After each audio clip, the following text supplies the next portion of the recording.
Это вот в первую очередь послушание?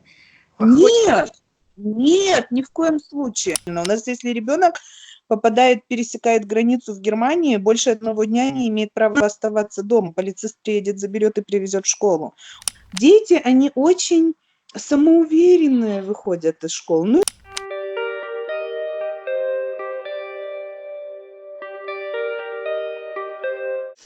Вопрос. Вот да. приходят эти детки в школу, а чего от них хочет школа? У нас, если ребенок пересекает границу в Германии, больше 1 дня не имеет права оставаться дома. Полицист приедет, заберет и привезет в школу. У нас, если ребенок не болеет, он обязан быть в школе. Тут же обязательно обучение. И поэтому что школа скажет? Не приводите, такого быть не может. Все дети, которые находятся в Германии, обязаны посещать школу до 16 лет. Система такова, вообще это во всех школах Германии.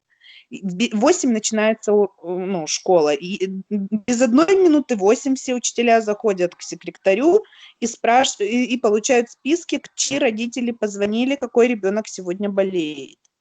Если какой-то ребенок не болеет, его нет в классе, нам надо тут же звонить домой и в полицию, потому что может же быть, что ребенок вышел из дома, а не дошел до школы. Поэтому нам надо вот в 5 минут 9, если не позвонили родители до 8, и в классе нет ребенка, нам надо тут же сообщать дальше. Поэтому каждый ребенок, живущий в Германии до 16 лет, если он не болеет, то, что там родители вправе обмануть или взять липовую справку, но это уже на совести родителей, по большому счету.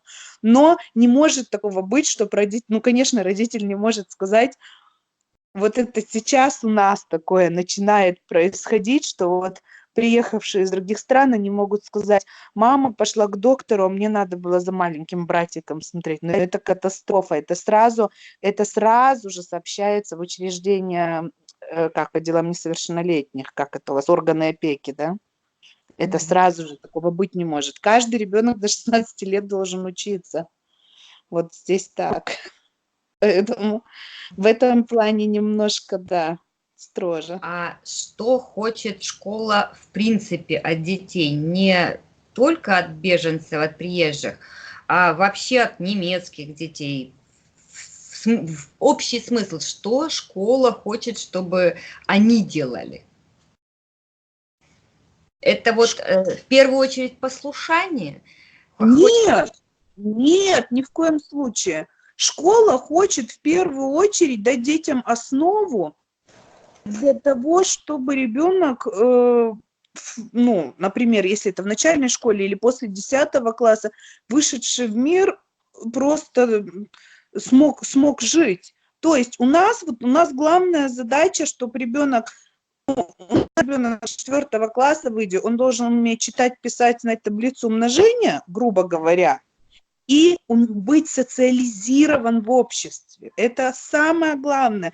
У нас я еще помню, не знаю, как у вас сейчас, говорят, дети уже до 1 класса читают. В мое время было прощание с букварем перед Новым годом, то есть через полгода. Мы через полгода только начинаем вводить первые буковки. Мы полгода учимся сначала сидеть, общаться, выслушивать друг друга, составляем правила, мы учимся конфликты решать. Вот ребенок пришел в школу, и социализация – это самое важное. И даже в старших классах, в 7-8 классе, как правильно вести себя на работе, как правильно общаться с шефом, вышепоставленным, что очень важно, правильно говорить, не бояться, доклады, вот это очень важно у нас, уметь реферат представить и так далее.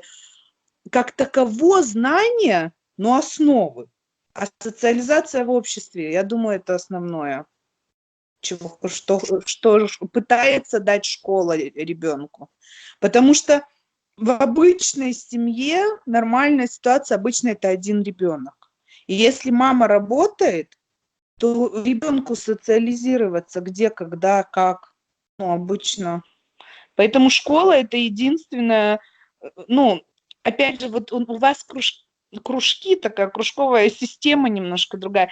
Здесь это не настолько распространено.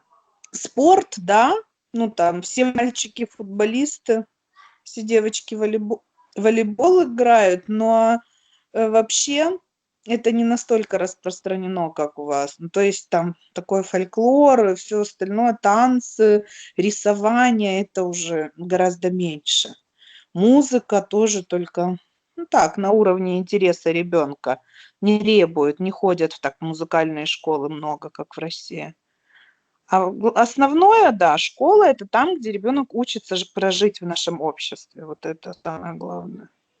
Дети, они очень самоуверенные выходят из школы, ну или вообще находясь в школе. У них на каждый, я даже вот по своим детям вижу, у них на каждый вопрос, на все, у них есть аргумент, они точно знают с 4 класса начиная, как аргументировать, прежде чем, как вести разговор с любым человеком любого возраста и статуса. Вот это важно, у нас очень много на это вес. Сейчас дети, приехавшие, допустим, с Украины, с Молдавии, с Румынии, у нас сейчас таких много. Вот я у них спрашиваю, и родители все в шоке.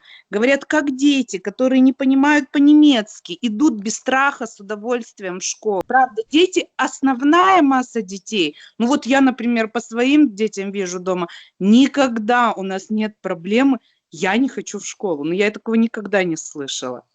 Там могут быть какие-то конфликты детские, все понятно. Но вот именно в школу как таковой дети все с удовольствием ходят.